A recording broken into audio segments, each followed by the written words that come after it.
سیدہ فاطمۃ الزہرا رضی اللہ تعالی عنہا کی وفات کے بعد مولا علی نے ان کی وصیت کے مطابق دوسری شادی کی۔ حسن و حسین زینب ابھی چھوٹے تھے۔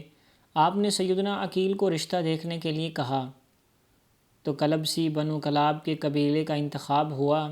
سیدنا علی کی خواہش تھی کہ کوئی ایسی خاتون ہو جو شجاعت، سخاوت اور ایثار کی خصوصیات سے مالا مال ہو۔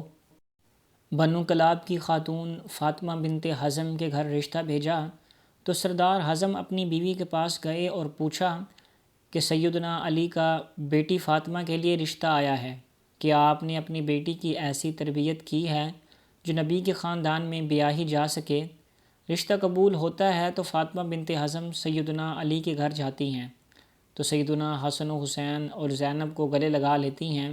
سیدنا علی سے درخواست کرتی ہیں کہ ان بچوں کے سامنے آپ مجھے کبھی فاطمہ مت کہیے گا، اس سے انہیں ان کی ماں کی یاد آئے گی۔ میں اس گھر میں ان کی ماں بن کر نہیں بلکہ ایک کنیز بن کر آئی ہوں۔ میرا یہ مقام نہیں کہ ان کی ماں کی جگہ لے سکوں۔ اس کے بعد آپ نے انہیں بیٹا نہیں کہا بلکہ ہمیشہ مولا کہتی رہیں۔ ان کے 4 بیٹے ہوئے، اس لیے انہیں ام البنین بھی کہتے ہیں، مطلب بیٹوں کی ماں۔ اپنے بیٹوں کو ہمیشہ حسن و حسین علی کے صرف اطاعت کا حکم دیا، ادب سکھایا اور کہا جو وہ کہیں حکم بجا لانا، بحث نہیں کرنی۔ یہ اہل بیت ہیں اور ہم ان کے نوکر ہیں۔ 4 بیٹوں میں عباس ابن علی، عبداللہ ابن علی، جعفر ابن علی اور عثمان ابن علی تھے۔ سیدنا عباس علیہ السلام لشکر امام کے سپہ سالار بھی رہے۔ شجاعت میں ایک مقام رکھتے تھے، دونوں ہاتھوں سے تلوار چلاتے تھے۔ جنگ صفین میں سیدنا علی نے ان کو بھیجا تو محمد بن حنفیہ کہتے کہ مولا آپ صرف عباس کو کیوں آگے بھیجتے ہیں؟ تو سیدنا عباس کہنے لگے، حسن و حسین میرے ابا کی آنکھیں ہیں اور میں ان کا بازو، اور بازو ہمیشہ آنکھوں کی حفاظت کرتے ہیں۔ حالانکہ آپ عمر میں حسن و حسین سے چھوٹے تھے۔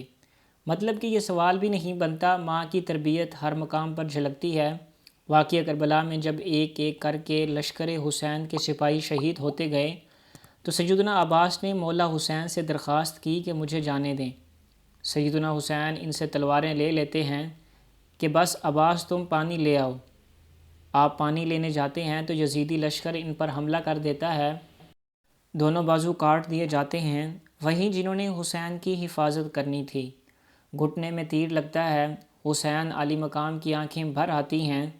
سیدنا عباس مولا حسین سے درخواست کرتے ہیں کہ میرے گھٹنے سے تیر نکال دیں، اور کہتے ہیں کہ مولا میری والدہ سے کہہ دیجئے گا کہ عباس کے دونوں بازو نہیں تھے، اس لیے صرف آپ کو تیر نکالنے کا کہا۔ یہ وہ ادب تھا، وہ اطاعت تھی جو سیدہ ام البنین کی تربیت تھی، جنہوں نے ساری زندگی نبی کے اس گھرانے کی کنیز بن کر گزار دی۔ آپ کے 4 بیٹے اس جنگ میں شہید ہو گئے۔ علی کے 5 بیٹوں نے اس میں جام شہادت نوش کیا، جس میں 4 سیدہ ام البنین کے فرزند تھے، جو لشکر حسین کا نہ صرف حصہ بنے بلکہ امام علی مقام پر جان تک قربان کر دی، اور ساری عمر کبھی زبان پر کوئی سوال نہ لائے۔ سیدہ ام البنین کو جب بیٹوں کی شہادت کی خبر ملی تو کہا عباس شہید ہوا، جعفر شہید ہوا، عثمان شہید ہوا، عبداللہ بھی شہید ہو گیا۔ فرمانے لگیں سب چھوڑیں، میرے مولا حسین کا بتائیں۔ تو بتایا کہ وہ بھی شہید ہو گئے۔ تو کہنے لگیں کیا میرے بیٹے بعد میں شہید ہوئے مولا حسین سے؟ تو بتایا گیا نہیں، وہ پہلے شہید ہوئے اور مولا کی حفاظت کے لیے خوب لڑے، تو شکر ادا کیا کہ انہوں نے بے شک حق ادا کر دیا۔